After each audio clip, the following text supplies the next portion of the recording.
Hello everyone. Not for profit organisation का बहुत ही इम्पोर्टेंट आइटम है सब्सक्रिप्शन।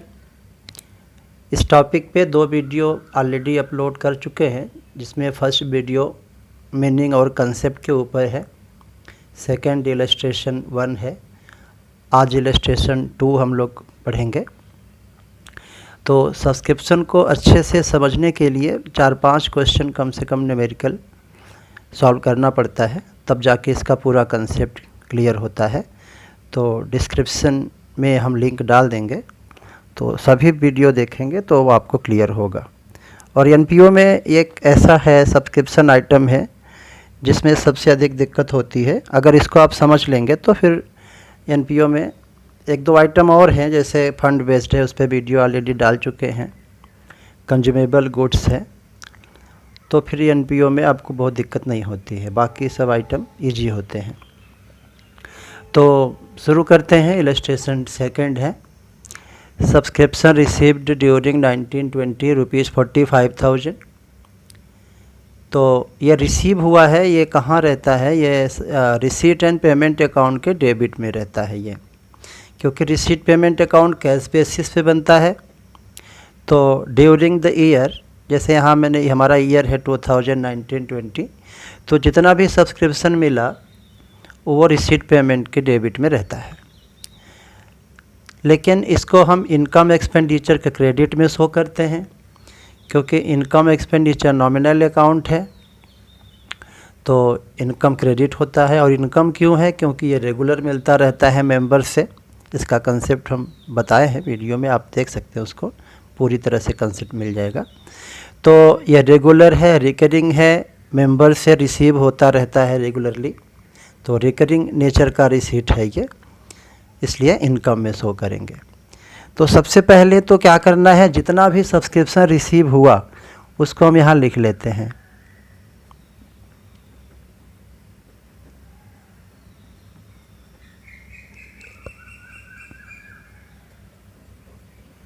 सब्सक्रिप्शन हमको टोटल रिसीव हुआ 45,000, लेकिन इनकम एक्सपेंडिचर में जितना रिसीव हुआ वो नहीं शो करते, कितना रिसीव होना चाहिए था वो शो करना होता है।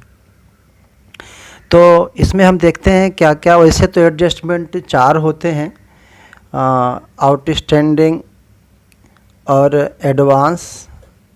2 आउटस्टैंडिंग होता है, ओपनिंग का आउटस्टैंडिंग है तो माइनस करते हैं, क्लोजिंग का आउटस्टैंडिंग है तो प्लस करते हैं, एडवांस ओपनिंग का है तो प्लस करते हैं, और एडवांस क्लोजिंग का है तो माइनस करते हैं। ये 4 एडजस्टमेंट नॉर्मली मिलते हैं क्वेश्चन में। देखते हैं इस क्वेश्चन में क्या क्या है। इस क्वेश्चन में लिखा है कि ये जो रिसीव हुआ है 45,000 इंक्लूडिंग 600 फॉर 18-19। अब हमारा करेंट ईयर क्या है? 1920 है। इसमें इंक्लूड है, इस 45 में इंक्लूड है 600 18-19 का। तो जब हमारा करेंट ईयर है 1920, यहाँ लिख देते हैं करेंट ईयर हमारा है 1920, तो प्रीवियस ईयर क्या होगा हमारा? 18-19, और नेक्स्ट ईयर क्या होगा? 2021। ये है। तो ये 1920 हमारा करेंट ईयर है और 18-19 प्रीवियस ईयर है। तो प्रीवियस ईयर का सब्सक्रिप्शन इसमें इंक्लूड है। इसका मतलब क्या हुआ कि प्रीवियस ईयर का पैसा अभी करेंट ईयर में आके क्यों रिसीव हुआ? क्योंकि प्रीवियस ईयर में नहीं मिला रहा होगा, मीन्स आउटस्टैंडिंग रहा होगा। तो आउटस्टैंडिंग हमारा ओपनिंग है, प्रीवियस ईयर मीन्स ओपनिंग का है, तो माइनस करेंगे। तो यहाँ पे हम माइनस कर देते हैं आउटस्टैंडिंग प्रीवियस ईयर कितना है? 600। इसको माइनस कर देते हैं हम। क्यों माइनस किए? क्योंकि इनकम एक्सपेंडिचर में क्या है कि सिर्फ करंट ईयर का ही सब्सक्रिप्शन शो करेंगे। रिसीव हुआ, नहीं हुआ, कम हुआ, ज़्यादा हुआ, उससे मतलब नहीं है। करंट ईयर में कितना मिलना चाहिए था सब्सक्रिप्शन, वो हमें शो करना है। तो क्योंकि इस रिसीव्ड अमाउंट में प्रीवियस ईयर का भी सब्सक्रिप्शन इंक्लूड था, तो माइनस करना पड़ेगा। और लिखा है इंक्लूडिंग 600 फॉर 18-19, 600 पिछले साल का था इंक्लूड इस 45,000 में, तो हमने माइनस कर दिया।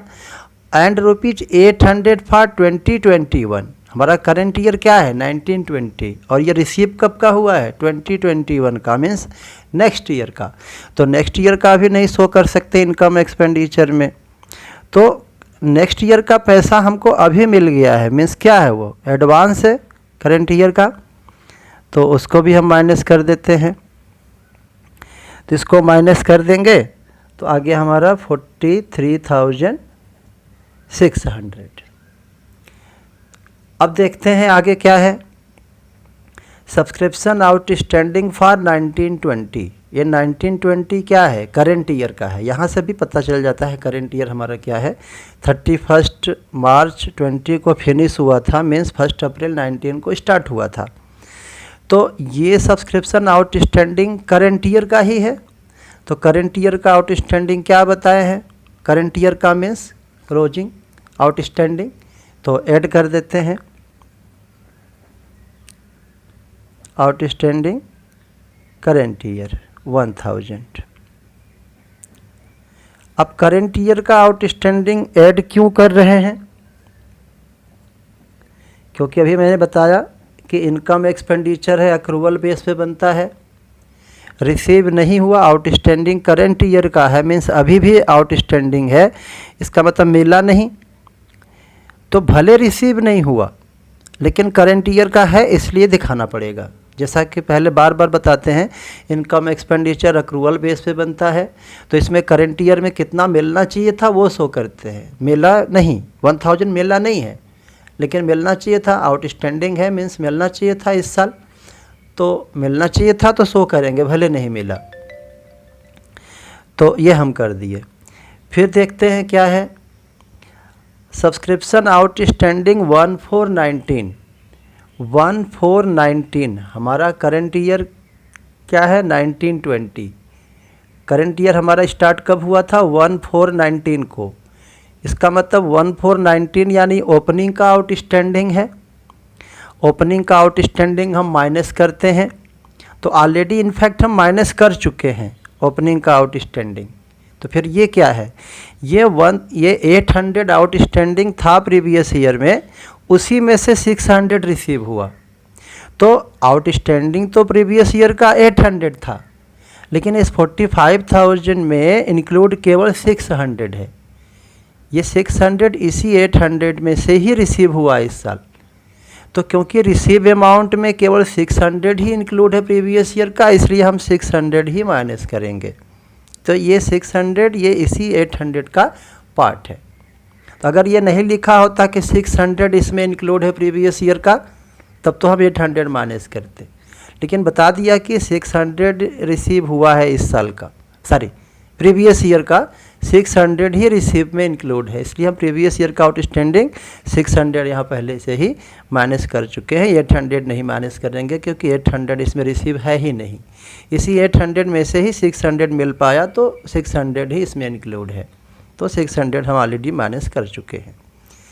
एडवांस सब्सक्रिप्शन कब का है, ये 1419 मीन्स ओपनिंग का है। तो ओपनिंग का एडवांस क्या करते हैं, प्लस करते हैं, ओपनिंग का एडवांस प्लस करते हैं, तो हम प्लस कर देते हैं। एडवांस ओपनिंग लिखें या प्रीवियस ईयर लिखें, तो कितना है 500 है।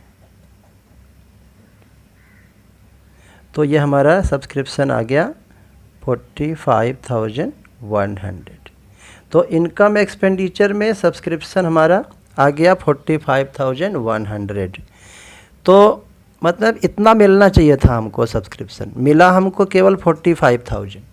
तो रिसीट पेमेंट में जितना रिसीव हुआ वो शो किया जाता है, और इनकम एक्सपेंडिचर में जितना रिसीव होना चाहिए था वो शो करते हैं। एक बार इसको आप और समझ लेते हैं, एटलेस क्या है। प्रीवियस ईयर का आउटस्टैंडिंग 800 था, लेकिन हमने 600 ही माइनस किया क्योंकि इस 45 में 600 ही इंक्लूड था, मीन्स 200 अभी भी बाकी है, तो 200 बैलेंस शीट में चला जाएगा। फिर ये आउटस्टैंडिंग ये करंट ईयर का है तो करंट ईयर का आउटस्टैंडिंग ऐड करेंगे, क्योंकि आउटस्टैंडिंग भले नहीं रिसीव हुआ है लेकिन है तो करंट ईयर का, तो शो करना पड़ता है। इनकम एक्सपेंडिचर अक्रूवल बेस पे बनता है। फिर ये हमारा ये 500 ये 800 ये नेक्स्ट ईयर के लिए है, जो इसमें इंक्लूड है 45,000 में। तो इनकम एक्सपेंडिचर में सिर्फ करंट ईयर का शो किया जाता है, जबकि इसमें नेक्स्ट ईयर का भी इंक्लूड है, इसलिए माइनस कर देंगे। प्रीवियस ईयर का एडवांस था, तो प्रीवियस ईयर में एडवांस मिला था मीन्स करंट ईयर के लिए मिला था, तो करंट ईयर का इनकम हुआ, इसलिए इसको हम ऐड कर दिए। अब हमको देखना है कि सब्सक्रिप्शन तो इनकम है, इनकम एक्सपेंडिचर में हम शो कर दिए, लेकिन जो सब्सक्रिप्शन आउटस्टैंडिंग है वो क्या है? वो है असेट, क्योंकि मिलना बाकी है। टू बी रिसीव्ड बोले या रिसीवेबल बोले या मिलना बाकी है तो असेट है। अगर हमें किसी भी सोर्स से पैसे मिलने हैं जिस पे हमारा अधिकार है, हमारा राइट है, हमको मिलना चाहिए, मिला नहीं बाद में मिलेगा, तो असेट है। तो सब्सक्रिप्शन बैलेंस शीट में सब्सक्रिप्शन तो नहीं आता, लेकिन हाँ आउटस्टैंडिंग सब्सक्रिप्शन और एडवांस सब्सक्रिप्शन आता है बैलेंस शीट में। तो देखते हैं। तो पहले हम ओपनिंग का बैलेंस शीट बनाते हैं। क्लोजिंग तो हमारा क्या है 20 है, ओपनिंग क्या है 19 है।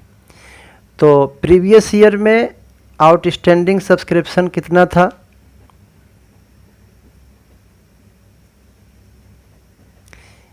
ये था सब्सक्रिप्शन आउटस्टैंडिंग 1419। हम 31 मार्च 19 बोले या 1419 बोले, एक ही बात है। तो यहाँ पे 800 दिखा दिए।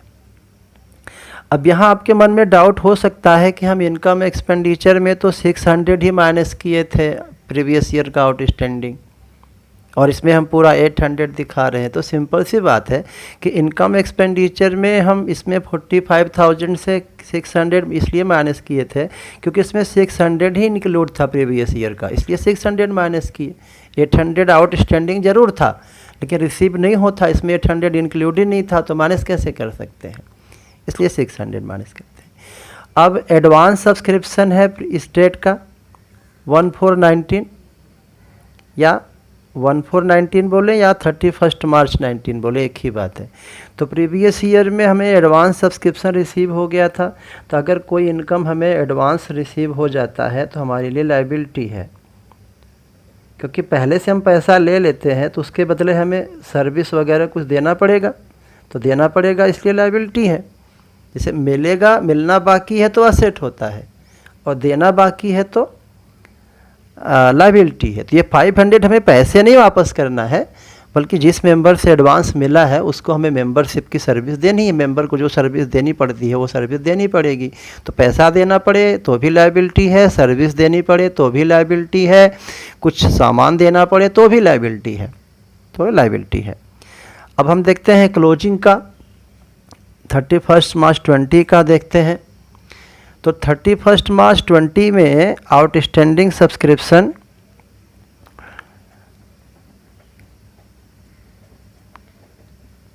इसमें करंट ईयर का 1000 है ये, लेकिन इसमें प्रीवियस ईयर का भी 200 रह गया था, प्रीवियस ईयर का 200 रह गया था, मिला नहीं था, तो वो भी हमें शो करना पड़ेगा। यहाँ पे प्रीवियस ईयर का आउटस्टैंडिंग कितना था 800, उसमें से 600 ही रिसीव हो पाया था, तो 200 क्या है अभी भी है, स्टिल इन एरियर है 200।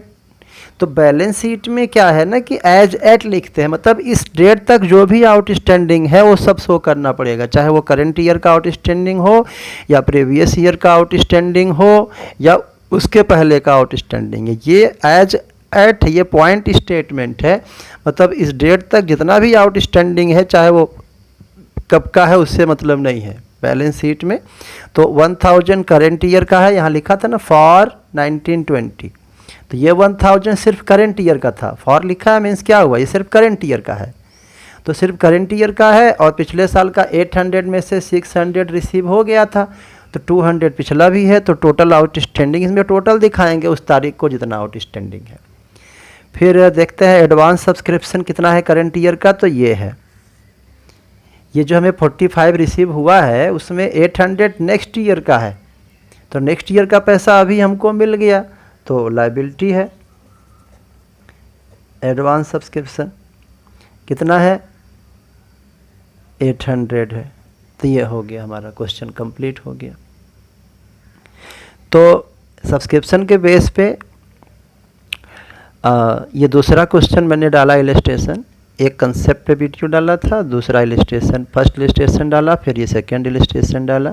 सबका लिंक डिस्क्रिप्शन में मिल जाएगा, और भी वीडियो डालेंगे। 5-6 क्वेश्चन को अच्छे से समझ लिया जाए तो आराम से ये टॉपिक क्लियर हो जाता है, और ये क्लियर हो गया तो एनपीओ का बहुत कुछ आपका हो जाएगा। तो आई होप कि आपको समझ में आ गया होगा। अगर आपको कुछ डाउट होता है तो आप ज़रूर कांटेक्ट कर सकते हैं।